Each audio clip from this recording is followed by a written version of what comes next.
Quand j'ai ouvert les yeux, je croyais être morte. La lumière rouge clignotait au-dessus de moi. Les machines médicales bipaient faiblement. Et autour, il n'y avait personne. Pas d'infirmière, pas de médecin, pas même un bruit de pas. Juste ce silence. Un silence si lourd qu'il semblait écraser l'air lui-même. Je suis sortie du lit avec difficulté. Mon corps me faisait souffrir. Chaque mouvement brûlait. Quand j'ai ouvert la porte, j'ai compris immédiatement que quelque chose n'allait pas. Le couloir était vide. Des fauteuils renversés. Du sang sur les murs. Et cette odeur. Mon Dieu! Cette odeur de mort. Puis je l'ai entendu. Un cri. Pas un cri humain normal. Un cri rempli de douleur. De terreur. Et juste après, un bruit humide. Comme de la viande qu'on déchire. Je me suis figée. Mon cœur battait si fort que j'avais l'impression qu'il allait exploser. J'ai avancé lentement. Et je l'ai vue. L'infirmière. Ou ce qu'il restait d'elle. Son ventre était ouvert. Ses organes étalés sur le sol. Ses yeux fixaient encore le plafond. Comme si elle avait vu quelque chose d'impossible juste avant de mourir. Je voulais vomir. Mais le pire était encore vivant. Le bruit venait d'une chambre. Un bruit lent, humide, répétitif. Quelqu'un mangeait. Je me suis approchée malgré moi. Et quand j'ai regardé à l'intérieur, mon sang s'est glacé. Un patient était accroupi sur un médecin. Il lui arrachait le visage avec ses dents. Le sang coulait le long de son menton. Puis il a levé la tête. Ses yeux étaient entièrement blancs. Mort. Mais il me regardait. Et il souriait. Je me suis mise à courir. Le monstre s'est relevé brutalement. Puis d'autres silhouettes sont apparues dans le couloir. Il boitait. Certains traînaient leurs jambes. D'autres avaient des morceaux de chair arrachés. Mais tous couraient vers moi. Je suis entrée dans la cafétéria. Et je regretterai cette vision jusqu'à ma mort. Des corps partout. Des survivants encore vivants. Dévorés sur le sol. Les morts vivants mangeaient dans un silence horrible. Comme des animaux affamés. Une femme hurlait pendant qu'on lui arrachait le bras. Personne ne pouvait l'aider. Puis j'ai vu cette femme enceinte. Elle essayait encore de ramper. De supplier. Mais 3 infectés l'entouraient déjà. Je n'oublierai jamais ces cris. Jamais. Je me suis forcée à détourner les yeux. Parce que si je regardais plus longtemps, je devenais folle. Dans les escaliers, c'était pire. Un petit garçon mordait le cou de son propre père. Le père pleurait. Il essayait encore de tenir son fils. Même pendant qu'il se faisait tuer. Et autour d'eux, les morts approchaient. Encore. Encore. Toujours plus nombreux. J'ai finalement trouvé des survivants barricadés dans la pharmacie. Ils étaient terrifiés. Armés avec ce qu'ils avaient trouvé. Personne ne parlait vraiment. Parce que tout le monde savait une chose. Une seule morsure. Et c'était fini. Puis j'ai vu le bras de l'homme. Une morsure. Il essayait de la cacher. Mais il tremblait déjà. Ses yeux devenaient rouges.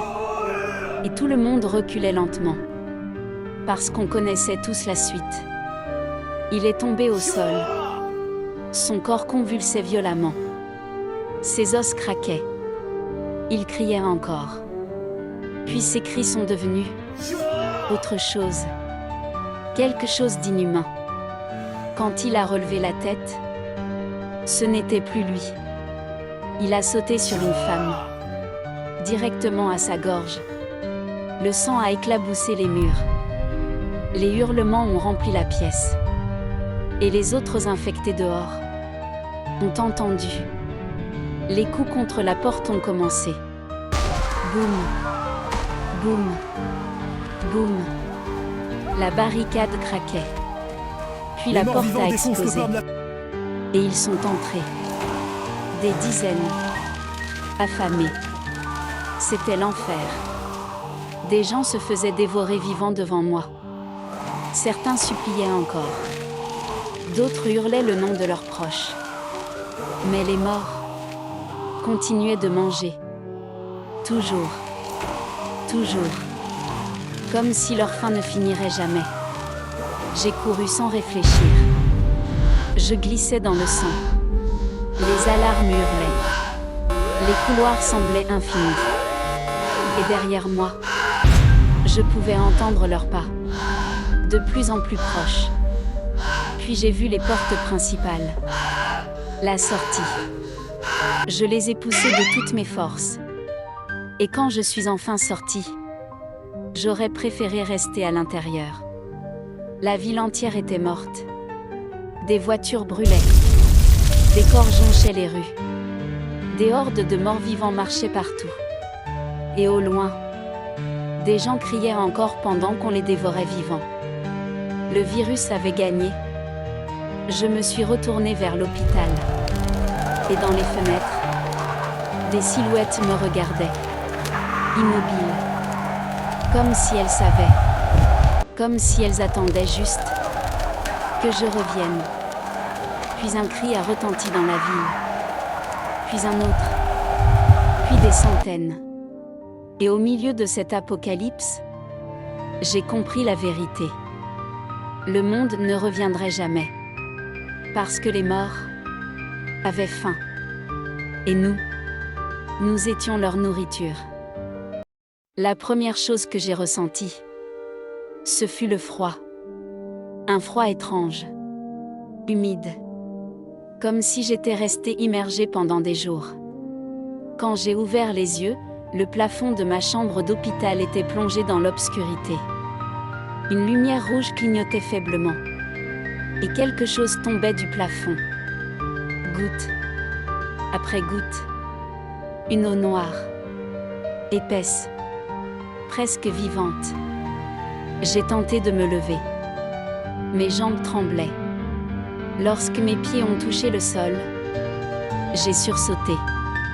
L'eau était glaciale. Elle recouvrait toute la pièce. Une eau sombre qui semblait absorber la lumière. Je ne comprenais pas. Comment un hôpital pouvait se retrouver ainsi? J'ai ouvert la porte. Le couloir était désert. Aucune voix. Aucun bruit de chariot. Aucune infirmière. Seulement cette eau noire qui serpentait partout. Et ce silence. Un silence qui semblait annoncer quelque chose de terrible. En avançant, j'ai découvert les robinets. Tous ouverts. Tous. L'eau noire en coulait sans interruption. Comme une hémorragie impossible à arrêter. L'odeur était insupportable. Un mélange de rouille, de moisissure et de mort. Puis je l'ai vu. Un médecin flottait dans le couloir. Son corps dérivait lentement. Oh my God. Ses What yeux happened étaient grands here? ouverts. Comme s'il avait vu l'enfer avant de mourir. Je me suis approchée. Et à cet instant, le corps a bougé. Sa bouche s'est ouverte brutalement. Un bruit guttural est sorti de sa gorge. Puis ses yeux se sont tournés vers moi. Je n'oublierai jamais ce regard. Vide. Mort. Mais affamé. J'ai couru. L'eau éclaboussait les murs. Mes pas résonnaient dans tout l'hôpital. Derrière moi, j'entendais quelque chose me poursuivre. Quelque chose qui n'aurait jamais dû pouvoir marcher. Je me suis réfugiée dans une salle d'attente. Il y avait encore des survivants. Une dizaine. Peut-être moins. Leurs visages étaient marqués par la peur. Certains pleuraient. D'autres fixaient l'eau noire avec terreur. Comme s'ils savaient quelque chose que j'ignorais. Un homme s'est approché de moi. Il avait les yeux rouges de fatigue. Et il m'a raconté la vérité. Le virus. L'eau potable. Toute la ville contaminée. Les gens mouraient. Puis revenaient. Toujours plus agressifs. Toujours plus nombreux. Puis les cris ont commencé. Au début lointain. Puis plus proche. Beaucoup plus proche. Nous avons ouvert la porte. Et ce que nous avons vu restera gravé dans mon esprit. Des silhouettes déchiquetaient une femme encore vivante dans le couloir. Elle hurlait. Mais personne ne pouvait l'aider. Nous avons décidé de monter. Les étages supérieurs semblaient plus sûrs. Mais les escaliers étaient remplis de corps. Certains immobiles. D'autres non. Lorsque nous avons éclairé les marches, des dizaines de regards morts se sont tournés vers nous. Nous avons couru. Puis un homme derrière moi a crié. Une main était sortie de l'eau. Puis une autre. Quelque chose l'a tiré vers le fond. Il a disparu en quelques secondes. Ses cris ont continué sous l'eau. Puis plus rien. Nous avons trouvé un laboratoire. Les scientifiques étaient morts à leur poste. Certains avaient tenté de s'enfuir. D'autres s'étaient enfermés. Mais personne n'avait survécu. Un écran fonctionnait encore. Une vidéo. Un scientifique terrifié regardait la caméra. Il expliquait que le virus mutait. L'eau elle-même était devenue un vecteur vivant. Et plus elle se répandait, plus les infectés devenaient dangereux. Puis ils ont trouvé notre refuge. La porte a explosé. Les morts-vivants sont entrés. Le chaos a commencé. Les survivants criaient, tombaient, disparaissaient sous la foule. Le sang se mélangeait à l'eau noire. Et l'eau continuait de monter. L'un des survivants avait été contaminé. Mais quelque chose était différent. Sa peau devenait noire. Ses veines gonflaient. Ses os craquaient sous sa chair. Ce n'était plus un simple mort-vivant. C'était pire. J'ai fui seule. À travers les égouts. Je pensais être sauvée.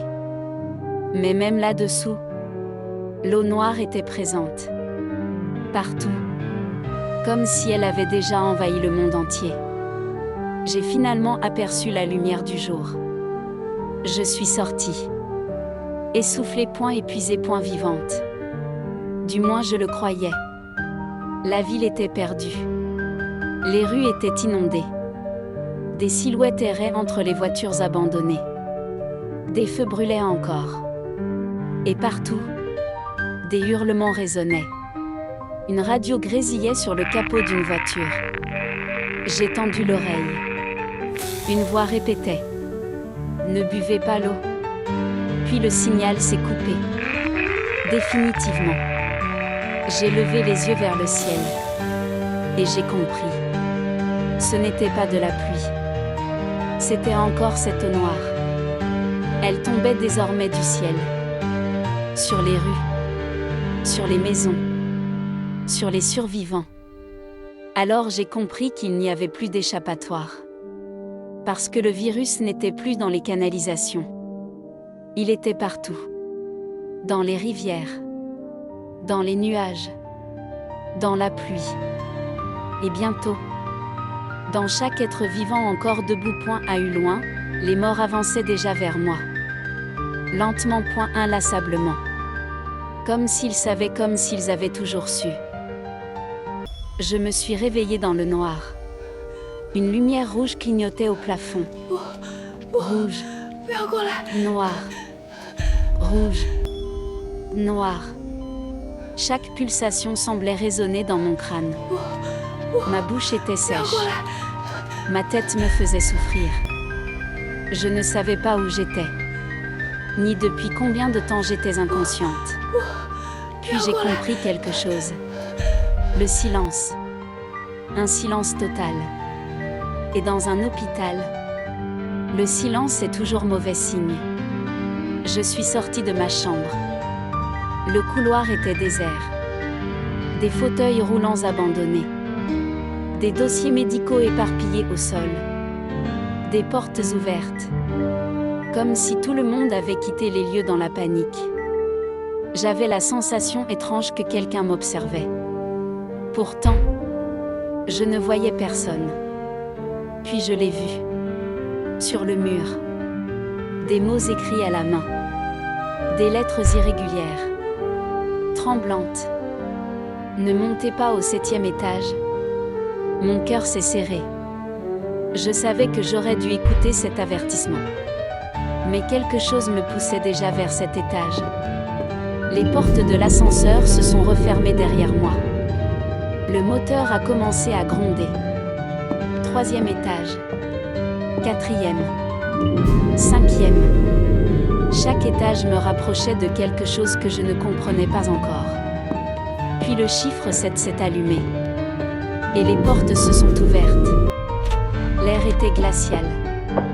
Plus froid que dans le reste de l'hôpital. Le couloir semblait abandonné depuis des années. Pourtant, les lumières fonctionnaient encore. Les murs étaient couverts de longues griffures. Comme si quelque chose avait tenté de sortir. Ou d'entrer. Des dizaines de portes blindées bordaient le couloir. Chaque porte possédait une petite vitre renforcée. Et derrière certaines, j'entendais des bruits. Des frottements. Des coups. Des respirations lentes. Je n'étais pas seule. J'ai regardé à travers une vitre. Un homme était attaché à un lit. Immobile. Les bras sanglés. La tête penchée. Puis soudain, ses yeux se sont ouverts. Il m'a regardé. Sans cligner des yeux. Sans bouger. Et malgré la distance, j'ai senti quelque chose de profondément inhumain dans son regard. Dans un bureau voisin, j'ai découvert des dossiers. Des centaines de dossiers. Tous portaient la même mention. Service des morts. Les patients enfermés ici n'étaient pas censés survivre. Pourtant, ils étaient toujours là. Les documents parlaient d'essais, d'observations, de mutations. Les médecins tentaient de comprendre le virus. Mais plus je lisais, plus je réalisais qu'ils avaient perdu le contrôle depuis longtemps. Une immense baille vitrée donnait sur une salle de confinement. Des dizaines de patients se tenaient immobiles, alignés, silencieux, comme des statues. Puis l'un d'eux a tourné lentement la tête vers moi. Puis un autre. Puis tous les autres.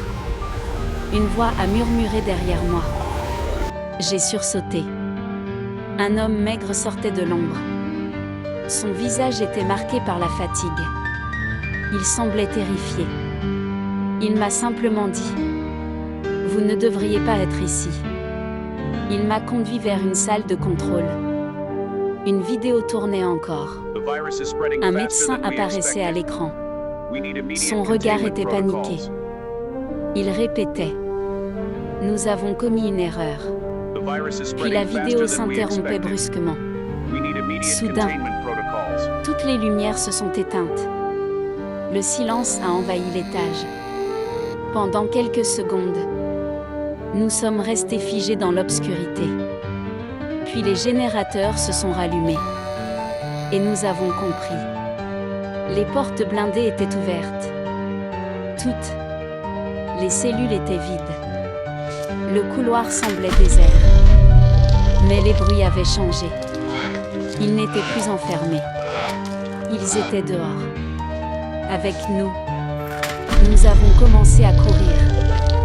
Les couloirs semblaient interminables. Derrière nous, des pas, lents, puis rapides, puis de plus en plus nombreux. Quelque chose nous suivait. Nous avons trouvé refuge dans une ancienne salle d'opération. Les instruments médicaux étaient encore présents. Renversés. Abandonnés. Comme si le personnel avait fui en pleine intervention. La porte refusait de s'ouvrir. Nous étions coincés. À l'extérieur. Les bruits se rapprochaient. Chaque seconde paraissait durer une éternité. Le survivant m'a regardé. Puis il a regardé le couloir. Il savait que l'un de nous ne sortirait pas. Alors il m'a indiqué une sortie de secours. Et il est resté derrière. Je courais seul. Le souffle court. Les jambes tremblantes. Je ne dois pas m'arrêter. Le couloir semblait ne jamais finir. Et derrière moi, les bruits continuaient. Toujours plus proches. Je ne dois pas m'arrêter. J'ai trouvé une salle secrète. Des archives. Des enregistrements. La vérité était là. Le virus n'était pas apparu par accident. Quelqu'un l'avait créé. Dans cet hôpital. À cet étage. Je suis arrivée devant l'ascenseur. Les portes se sont ouvertes. J'ai regardé une dernière fois le couloir. Puis une voix a résonné dans les haut-parleurs. Une voix calme. Presque humaine. Le service des morts reste ouvert. Les lumières se sont éteintes. Et quelque chose a bougé dans l'obscurité. Quelque chose qui m'attendait depuis le début. Et à cet instant, j'ai compris que certains endroits ne devraient jamais être découverts. Quand j'ai ouvert les yeux, je ne savais plus qui j'étais. La lumière rouge d'urgence baignait la chambre dans une lueur étrange. Qu'est-ce qui s'est passé? Les machines autour de moi étaient éteintes. L'air semblait lourd. Comme si le bâtiment entier retenait son souffle. J'ai essayé d'appeler quelqu'un. Mais personne n'a répondu. Il y a quelqu'un? Ma voix a résonné dans le couloir. Puis plus rien. Aucune réponse. Aucun bruit. Juste ce silence. Un silence tellement profond qu'il semblait vivant. À cet instant, j'ai commencé à avoir peur. Je suis sortie de la chambre. Des fauteuils roulants renversés bloquaient le passage. Des dossiers médicaux étaient dispersés partout. Quelque chose s'était passé ici. Quelque chose de terrible. Et j'avais l'impression d'être arrivée trop tard. Au bout du couloir, une silhouette se tenait immobile. Elle ne bougeait pas. Elle semblait attendre. Puis lentement, sa tête s'est tournée vers moi. Et j'ai compris. Cette personne n'était plus humaine. La silhouette s'est mise à courir. Je me suis retournée instantanément. Mes jambes bougeaient toutes seules. Je n'avais qu'une pensée. Sortir d'ici. Avant qu'elle ne me rattrape. J'ai poussé les portes principales. La lumière du jour m'a aveuglée. Puis j'ai découvert la ville. Et mon cœur s'est arrêté. Les rues étaient désertes. Des voitures abandonnées bloquaient les routes. De la fumée montait au loin. Aucun bruit de circulation. Aucune sirène. Aucune vie. Le monde semblait avoir disparu. J'avais faim. J'avais soif. Alors je suis entrée dans un supermarché abandonné. Les rayons étaient presque vides. Quelqu'un était passé avant moi. Beaucoup de monde. Puis j'ai entendu un bruit. Un choc métallique. Quelque part dans l'obscurité. Je me suis figée. Quelqu'un était là. Ou quelque chose. Des voix ont soudain résonné. Des humains. Vivants. Pour la première fois depuis mon réveil. Ils étaient armés. Méfiants. Terrifiés. Comme moi. Ils m'ont conduite dans leur refuge. Un immeuble barricadé. Les fenêtres étaient condamnées. Les portes renforcées. Personne ne dormait vraiment. Personne ne se sentait en sécurité. Cette nuit-là, des bruits ont résonné dans les étages inférieurs. Des pas. Des coups. Puis plus rien. Comme si quelque chose explorait le bâtiment. À notre recherche. Le lendemain matin, un homme avait disparu. Son lit était vide. Aucun signe de lutte. Aucune trace. Comme s'il s'était évaporé. La peur a commencé à gagner tout le monde. En fouillant le sous-sol, nous avons découvert une entrée cachée. Des tunnels. Un ancien réseau souterrain. Peut-être notre seule chance de quitter la ville. Nous avons avancé dans l'obscurité. Puis nous les avons vus. Des silhouettes. Immobiles. Au loin. Elles nous observaient. Sans bouger. Soudain, les silhouettes ont commencé à avancer. Puis à courir. Nous avons fui à travers les tunnels. Leurs cris résonnaient derrière nous. Toujours plus proches. Notre fuite nous a conduits dans un laboratoire souterrain. Les écrans clignotaient encore. Des dossiers recouvraient les bureaux. Et quelque chose me disait que les réponses étaient ici. Puis je l'ai trouvé. Mon dossier. Mon nom. Ma photo. Mes résultats médicaux. Je ne comprenais pas. Pourquoi étais-je ici? Pourquoi mon dossier se trouvait-il dans ce laboratoire? Les documents révélaient une vérité impossible. J'étais immunisée. Naturellement. Depuis ma naissance. Le virus ne pouvait pas me transformer. J'étais différente. Unique. Les autres survivants m'ont regardé autrement. Comme un espoir. Comme une solution. Peut-être même comme la clé pour sauver ce qu'il restait du monde. Mais au fond de moi, quelque chose n'allait pas. Un ordinateur s'est allumé tout seul. Une vidéo est apparue. Un scientifique fatigué regardait la caméra. Et ce qu'il a dit a glacé mon sang. Si elle est encore en vie, alors il est déjà trop tard. Je suis remontée seule à la surface. Le soleil disparaissait derrière les nuages. La ville semblait encore plus vide qu'avant. Comme si le monde entier était mort pendant mon absence. Puis je les ai vus. Des centaines. Peut-être des milliers. Ils étaient partout. Dans les rues. Sur les toits. Aux fenêtres. Et tous me regardaient. Mais aucun ne bougeait. Aucun ne m'attaquait. Ils restaient immobiles. Silencieux. Comme s'ils me reconnaissaient. Comme s'ils attendaient quelque chose. Puis j'ai repensé aux derniers mots du scientifique. Il est déjà trop tard. Et à cet instant, j'ai compris. Je n'étais pas simplement immunisée. J'étais liée au virus.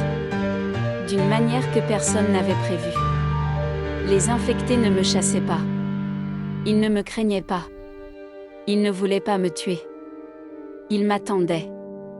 Comme une reine revenant parmi son royaume. Et alors que le soleil disparaissait derrière les ruines de la ville, des milliers de regards morts restaient fixés sur moi. Immobiles. Patients. Comme s'ils savaient quelque chose que j'ignorais encore. Et pour la première fois depuis mon réveil, j'ai eu peur de la vérité. Quand j'ai ouvert les yeux, j'ai immédiatement senti que quelque chose n'allait pas. La chambre était plongée dans une lumière rouge inquiétante. Les machines autour de moi étaient éteintes. L'air semblait lourd. Étrangement lourd. Comme si le monde lui-même s'était arrêté pendant mon sommeil. Je me suis redressée lentement. Et j'ai écouté. Aucun bruit. Rien. Je suis sortie dans le couloir. Et le silence m'a frappé de plein fouet. Un hôpital ne devrait jamais être aussi silencieux. Pas de médecin. Pas d'infirmière. Pas de patient. Seulement des fauteuils renversés. Des portes ouvertes. Et une sensation étrange. Comme si quelque chose m'observait depuis l'obscurité. Puis je l'ai entendu. Une voix. Faible. Lointaine. Quelqu'un appelait à l'aide.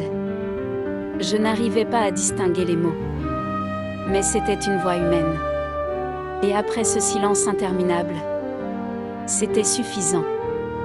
J'ai commencé à suivre le son. La voix provenait d'une chambre barricadée. Quand la porte s'est entr'ouverte, un homme est apparu. Son visage était marqué par la fatigue. Ses yeux étaient remplis de peur. Une peur profonde, comme celle de quelqu'un qui a vu quelque chose qu'il n'aurait jamais dû voir. Il m'a raconté ce qui s'était passé. Le virus, l'eau contaminée, les gens qui tombaient malades, puis ceux qui revenaient, différents, plus agressifs, plus dangereux. Mais ce qui m'a le plus inquiété, ce n'était pas ce qu'il disait. C'était la manière dont il le disait. Comme si la vérité était encore pire. Nous avons quitté la chambre ensemble. Chaque couloir semblait plus sombre que le précédent. Nos pas résonnaient dans le bâtiment vide. Et à plusieurs reprises, j'ai cru entendre d'autres pas, derrière nous. Mais chaque fois que nous nous retournions, il n'y avait personne. Nous avons trouvé une salle de surveillance. Des dizaines d'écrans étaient encore allumés. L'image grésillait. Mais on pouvait encore voir les différents étages de l'hôpital. Et ce que nous avons vu nous a glacé le sang. Des silhouettes erraient dans les couloirs. Certaines semblaient immobiles. D'autres se déplaçaient lentement. Mais quelque chose était étrange. Elle ne semblait pas perdue. Elle semblait chercher. Comme si elle suivait un plan. Soudain, une porte a claqué quelque part derrière nous. Le bruit a résonné dans tout l'étage. Nous avons sursauté. Puis le silence est revenu. Mais cette fois, il semblait différent. Comme si quelque chose savait exactement où nous étions. Nous avons quitté la salle de surveillance et commencé à courir. Les escaliers de secours étaient notre seule option. Le métal grinçait sous nos pieds. Chaque étage semblait interminable. Et derrière nous, des bruits apparaissaient, de plus en plus nombreux. Puis nous les avons entendus. Des voix, très faibles, presque murmurées. Au début, je pensais rêver. Puis j'ai entendu mon prénom. Claire. Quelque chose venait de prononcer mon prénom. Dans l'obscurité, nous avons trouvé refuge dans une ancienne aile abandonnée. Les fenêtres étaient condamnées. Les chambres vides. Pendant quelques minutes, nous avons enfin pu respirer. Mais aucun de nous ne se sentait réellement en sécurité. D'autres survivants sont apparus. Ils se cachaient ici depuis des semaines. Leur visage était marqué par l'épuisement. Ils parlaient peu. D'autres survivants Et paraissant tous lorsqu'ils parlaient, c'était toujours de la même chose. Les affamés. Ils avaient préparé un plan. Quitter l'hôpital. Rejoindre l'extérieur. Trouver un véhicule. Peut-être d'autres survivants. Peut-être une zone sécurisée. Peut-être. Personne n'en était vraiment certain. Puis tout s'est éteint. D'un coup, le courant venait de disparaître. L'obscurité a englouti l'hôpital. Et pendant quelques secondes, plus personne n'a osé parler. Quand les lampes d'urgence se sont rallumées, nous les avons vues. Au bout du couloir, des silhouettes immobiles. Elles ne bougeaient pas. Elles nous regardaient simplement. Comme si elles attendaient un signal. Puis elles ont commencé à avancer. Lentement. Puis plus vite. Nous avons couru. Le groupe s'est dispersé dans les couloirs. Les cris résonnaient partout. L'hôpital était devenu un labyrinthe. Et nous étions les proies. Nous avons atteint le parking souterrain. Des véhicules abandonnés étaient encore là. Mais quelque chose clochait. Le parking semblait trop calme. Beaucoup trop calme. Sous le parking, nous avons trouvé un laboratoire caché. Des dossiers, des ordinateurs, des rapports. et une vérité terrifiante. Les chercheurs avaient observé l'évolution des infectés. Au début, ils étaient désorganisés. Puis ils avaient changé. Ils commençaient à coopérer, à communiquer, à apprendre. Les affamés n'étaient plus seulement des créatures guidées par l'instinct. Ils développaient une intelligence collective. Chaque jour, chaque heure, ils devenaient plus dangereux, plus patients, plus stratégiques. J'ai finalement quitté l'hôpital. Le soleil se levait sur la ville. Pour la première fois depuis mon réveil, j'étais dehors, libre. Du moins je le croyais. Les rues étaient désertes, mais je sentais leur présence. Partout, derrière les fenêtres, sur les toits, dans les immeubles, comme si la ville entière me regardait. Une radio abandonnée grésillait encore. Une transmission d'urgence. Des messages provenant d'autres villes. Toutes racontaient la même chose. Les affamés changeaient. Partout. Puis j'ai levé les yeux. Et j'ai compris. Des silhouettes se tenaient sur les toits. Des dizaines. Peut-être des centaines. Elles ne descendaient pas. Elles n'attaquaient pas. Elles observaient. En silence. Comme une armée qui attend un ordre.